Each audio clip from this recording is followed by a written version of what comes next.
Friends of sociopaths, what was your most uncomfortable moment with them? I met Elliot when I was 14, and he was 12. My mom told me to go be friends with the weird kid down the road because she felt bad for him. As I walked over to his house to ask him to play for the first time, I was building up this image in my head. So by the time I knocked on his front door, I expected to be faced with a kid who was picking his own boogers and rubbing them all over himself, for him to pee all over me. But I was wrong. Very wrong, actually. Because out walked a normal 8-year-old boy who smiled a normal smile.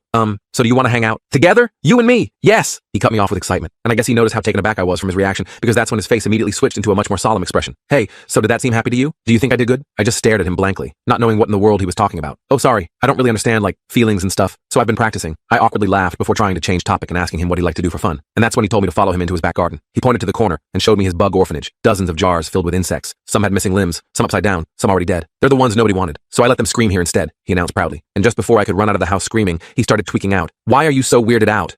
This is literally the coolest thing ever. Do you ever feel like nobody gets you? Back then, no one really knew about the concept of sociopaths or anything like that. You were either the same as everyone else or different. And to me, it was very clear that he was different. And maybe it was my only child loneliness, or the fact I didn't grow up with a father. But either way, I decided to treat him as a little brother. We spent almost every day together after that. He'd relay to me how his day at school went. Meanwhile, I'd write everything down on a piece of paper and tell him how a normal person would react to everything he was telling me. After just a few weeks, he got really good at this, and we began to call it putting on the human mask. He had even managed to make friends outside of me. It all seemed so positive that I had no clue how much damage I was doing until he turned 13 and found out about pranks. You see, there was one problem I was never able to give him real advice on, and that was his boredom. Elliot would beg me to tell him the secret, how everyone doesn't just unalive themselves and everything in life is clearly a distraction from death. I hated when he talked like this.